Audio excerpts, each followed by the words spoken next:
kalau tengah malam dia lihat ada cewek yang goyang-goyang kayak gini terus, dia bener-bener takut banget. Tapi semua temennya tuh udah tidur. Dan pas dia nengok ke arah lain, ternyata ada dua sosok yang lebih parah lagi. Bahkan dua sosok itu bener-bener mendatangi dia dengan jungkir balik kayak gini. Kalian bisa bayangin gak sih itu bener-bener seserem apa? Akhirnya karena Yuki udah ketakutan banget, dia cuma bisa merem. Tapi pas dia melek, dia bener-bener kaget banget. Karena ternyata ada 3 sosok yang lagi mendatangi sahabatnya.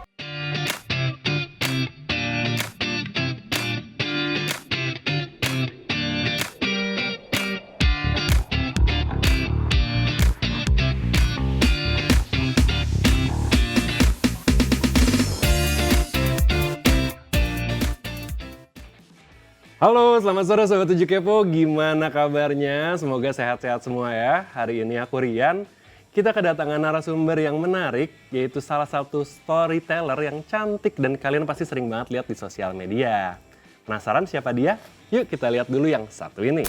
Jika seorang pria yang malam-malam tuh dia dapet chat gitu, tapi chatnya itu dari wanita yang nggak dia kenal. Wanita itu bernama Linda dan dia itu minta tolong ke pria itu untuk membantu dia karena dia itu merasa ada seseorang di luar rumah.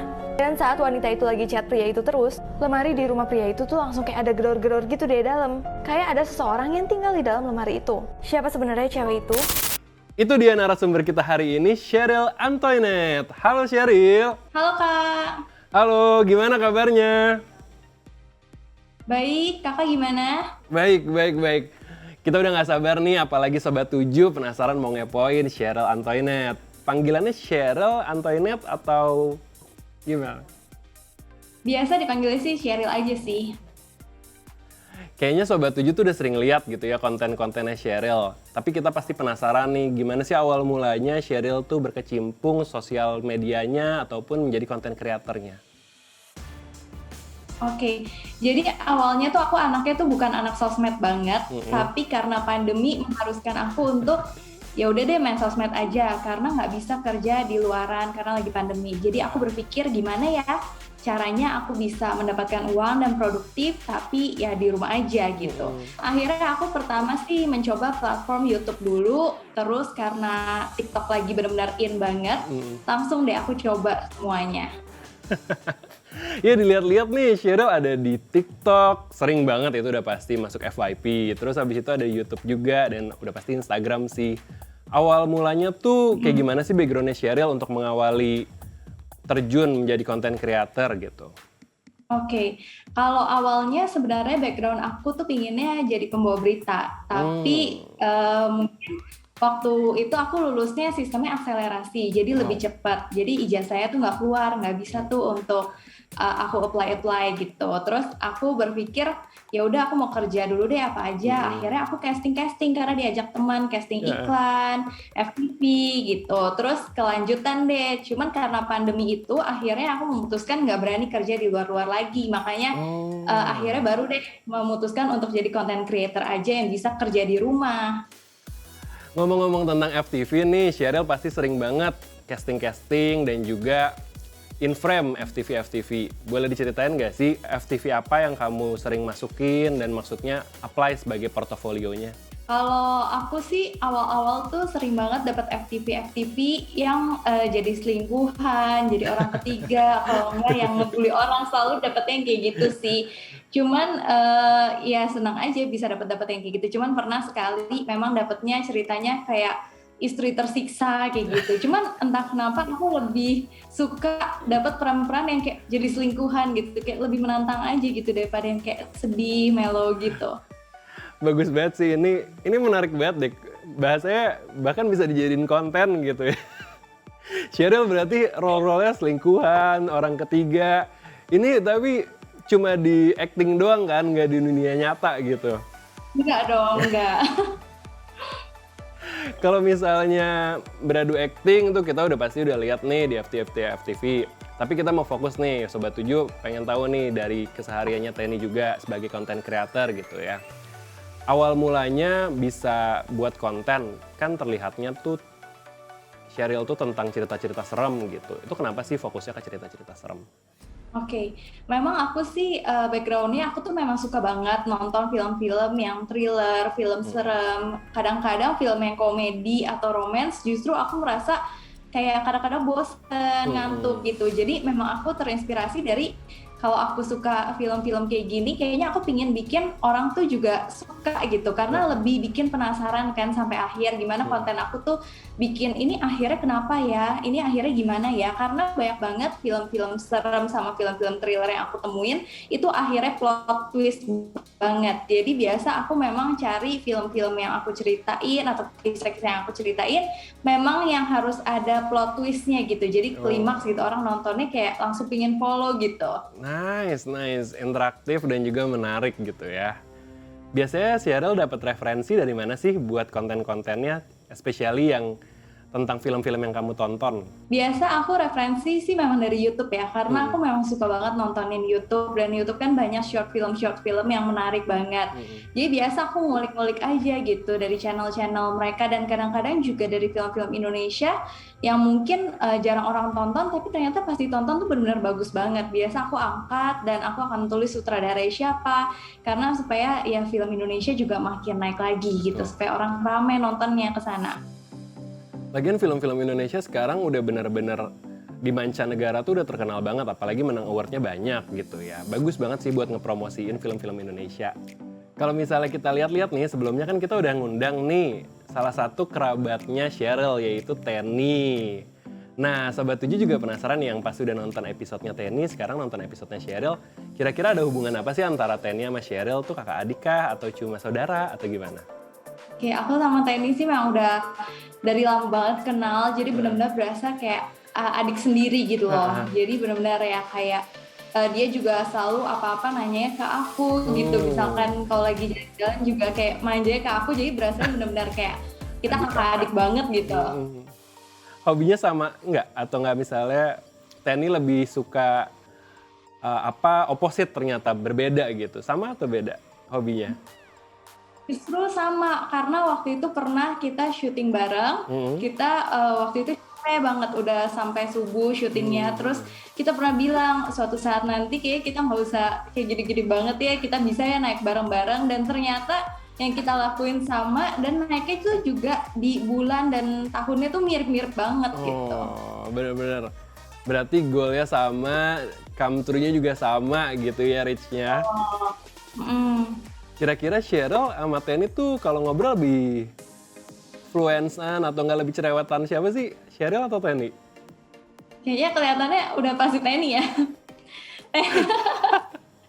Tenny tuh kalau nggak ada dia nggak rame gitu. Pasti dia kalau ngomong juga kita dengerin aja kayaknya udah rame gitu ruangannya. Ngomong-ngomong tentang rame-ramean, tapi pasti Sheryl juga sama nih, karena konten creator juga, sama-sama storyteller juga gitu ya. Pasti followersnya tapi kan beda ya, antara marketnya Tenny sama Sheryl gitu. Kira-kira kalau misalnya Tenny nih suka cerita tentang cerita serem, terus abis itu Sheryl juga cerita tentang cerita serem. Nah, walaupun followersnya berbeda, tapi kan kontennya sekilas tuh mirip-mirip gitu ya. Kalian berdua tuh sebenarnya penakut atau enggak? Atau ternyata kamu yang penakut? Mungkin sebenarnya kita berdua bisa dibilang kita berdua tuh paling penakut ya. Tapi kalau misalkan kita nonton atau kita bikin konten, kita nggak terlalu takut. Tapi kalau kita berhadapan langsung, kayak waktu itu aku pernah bikin konten sama Tenny, ikut-ikutan orang luar gitu. Jadi ada aplikasi itu bisa kayak ngecek tempat-tempat yang serem. Ketika kita datengin, ternyata tuh kita takutan banget, bener-bener ketakutan yang kayak, oh ternyata nggak semudah yang kalau kita cuman di studio kita ceritain doang ya. Ternyata kalau kita benar-benar ada di tempatnya tuh benar-benar separno itu. Terus di luar dari ketakutan-ketakutan lain, kayak aku sama Tenny tuh tipe yang suka traveling tapi benar-benar takut banget di pesawat. Jadi memang tipenya tuh kayaknya penakut gitu. Jadi kalau di pesawat udah gandengan terus kayak gitu. Berarti benar-benar apa ya, udah jatuhnya kayak adik kakak yang benar-benar sama hobinya, kelakuannya juga sama gitu ya. Kalau misalnya tentang takut, tentang cerita serem, berarti kan Sobat 7 udah tahu nih, ternyata dua-duanya juga sama-sama takutan gitu ya aslinya. Tapi pasti followers kalian itu kan pasti gainnya cepet gitu ya, maksudnya naiknya tuh cepet gitu. Ada nggak sih kalian strateginya buat menaikkan followers? Kalau misalkan strategi konten sendiri, apalagi di TikTok, itu tuh aku tuh sangat fokus dengan 3 detik sampai 5 detik pertama, atau kalau lebih mudahnya 1 kalimat pertama yang kita ucapkan, karena 1 kalimat pertama itu yang bisa mengantar orang untuk nonton sampai habis. Ketika orang nonton itu sampai habis, nantinya akan kayak 1 orang nonton itu sampai habis akan disebar ke 5 orang, ke 10 orang, ke 100 orang, dan seterusnya. Jadi menurut aku ketika konten aku ditonton sampai habis dan bikin orang penasaran, dan terakhirnya itu benar-benar ada klimaks yang bikin orang kaget gitu, itu menurut aku bisa bikin konten kita banyak yang views, nggak hanya banyak yang views juga, mungkin banyak yang follow karena mereka menunggu konten-konten kita yang lain yang seperti itu gitu. Menarik banget sih, bagus banget strateginya. Ini buat Sobat 7 bisa dicontoh salah satu tips and triknya dari Cheryl. Kalau misalnya tentang ngomongin followers gitu, dan gain followers kita udah nih. Tapi kalau misalnya sebagai content creator, Cheryl tuh mau dikenalnya tuh sebagai apa sih di masyarakat image-nya? Sebagai content creator, aku tuh selalu pingin dapat image yang dimana aku memberikan impact yang positif untuk banyak orang. Karena aku sangat menghindari yang namanya mencari-cari sesuatu yang negatif untuk naik. Karena menurut aku kayak gitu nggak abadi. Aku pinginnya kayak aku dikenal dengan penghibur, kayak memberikan hiburan. Kalau misalkan mereka lagi sedih, mereka nonton aku jadi seneng. Aku tuh seneng banget makanya bacain komen-komen atau DM-DM dari followers aku yang bilang, "Kak, makasih ya, aku lagi ada masalah ini, tapi aku seneng banget denger konten kakak, aku tuh jadi terhibur lagi, atau aku jadi termotivasi pengen bikin konten kayak kakak." Itu aku seneng banget ketika aku sebagai content creator bisa kasih impact yang baik untuk mereka. Bener, bagus banget sih. Emang itu tujuannya content creator juga ya, nge-influence apalagi yang hal yang positif-positif nih. Kalau misalnya Cheryl sendiri lebih comfort atau enggak lebih prefer ngejelasin tentang horor kah? Atau misalnya ternyata kamu punya sektor lain kayak misalnya romance atau apa, tapi sebenarnya kayaknya marketnya kurang nih. Menurut kamu lebih prefernya apa? Kalau film sih bisa apa aja ya, cuman mungkin lebih banyak ke horor. Tapi kalau misalkan segmen lain, mungkin aku tuh sering juga kasih mereka informasi seputar fun facts. Kalau enggak berita-berita kayak misalkan lagi ada gempa, biasa aku akan update gitu. Jadi aku sih sekarang ini seputar 3 itu ya. Jadi ketiga itu kayak film, fun facts, sama berita, itu biasa aku gabungin supaya mungkin mencakup market yang lebih besar. Selain tentang fun fact yang kamu tahu, pasti kan Sobat 7 kepo nih. Kamu tuh taunya dari mana sih? Entah itu browsing atau ternyata pengalaman pribadi atau misalnya kerabat-kerabat terdekat kamu atau mungkin dari followers kamu yang request gitu. Kalau misalkan fun fact sendiri kadang-kadang berangkat dari kayak keseharian kita aja gitu. Misalkan kenapa ya Kolaron kok kayaknya hidupnya sehari doang terus besok tiba-tiba semua udah pada mati. Nah biasa dari pertanyaan aku sendiri yang random itu nanti ntar aku cari jawabannya di internet dengan source yang juga pastinya kredibel. Terus nanti aku bikin sebuah konten dari keseharian itu aja sih. Kalau enggak dari kadang-kadang followers aku juga kasih aku banyak topik gitu, Kak, kasih tahu dong tentang laut paling berbahaya di dunia, kayak gitu. Biasa sih berangkat dari itu sih. Bagus sih, selain fun fact, storyteller gitu ya.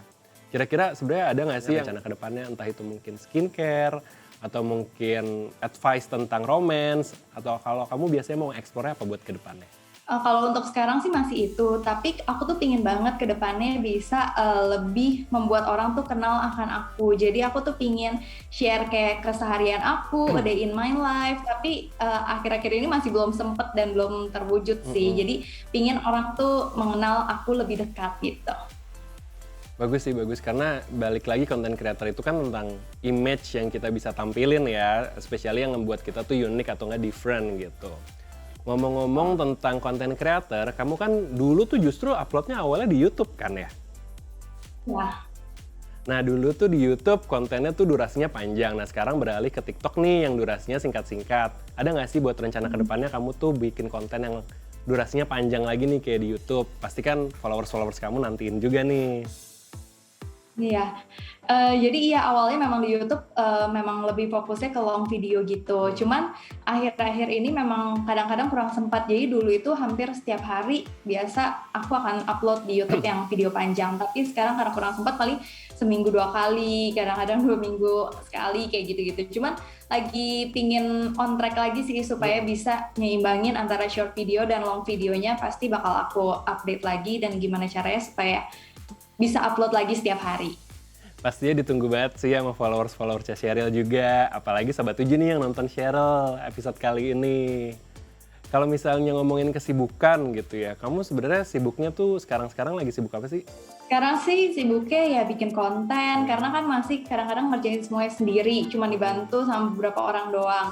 Jadi masih sibuknya sih gitu sih, dari bikin skripnya, dari eksekusi kontennya, terus nanti besok udah harus bikin skrip lagi, belum lagi bekerja sama beberapa brand, itu kan masih megang sendiri. Jadinya ya kesibukannya masih itu-itu aja sih, soalnya belum keluar rumah banget juga.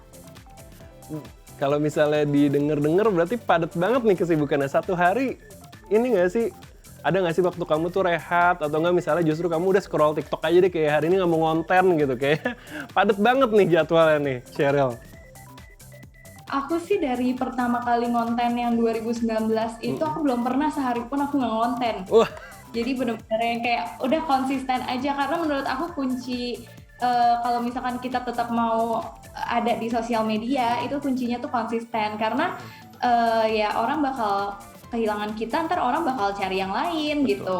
Ntar akhirnya kita malah kelupa gitu sama orang, kok biasa ngomong fun facts kok tiba-tiba udah nggak ada lagi nih, minggu depan baru upload lagi. Nah aku tuh nggak mau kayak gitu, aku pinginnya setiap hari setengahnya orang lihat aku lah sekali gitu. bagus banget. Ini salah satu kunci dari content creator yang biasanya emang dipraktekin seperti itu gitu ya. At least dalam satu hari tuh harus ngonten gitu, biar FYP ataupun mungkin eksplornya tuh selalu ada kita nih di media sosial mereka.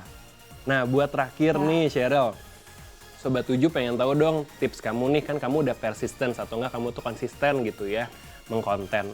Ada nggak sih tips and trick buat kamu tuh tetap terus ngekonten tiap harinya, especially di storyteller nih bagian kamu? Tipsnya sih pokoknya kalian harus konsisten aja, karena mungkin kadang-kadang capek bikin terus, tapi mungkin views aku juga nggak semuanya sesuai yang aku harapkan. Tapi menurut aku kalau misalkan kita konsisten, itu lebih baik daripada kita nggak mencoba sama sekali. Kalau tidak mencoba kan kayak nggak ada kesempatan sama sekali, nggak ada peluangnya sama sekali. Tapi kalau misalkan kita mencoba bikin konten terus, misalkan dari 5 konten seharinya, pasti seenggaknya akan ada satu aja yang nyantol gitu. Jadi peluangnya akan lebih besar kalau misalkan kalian lebih konsisten, lebih rajin, lebih ya update aja gitu setiap harinya. Oke, bagus banget.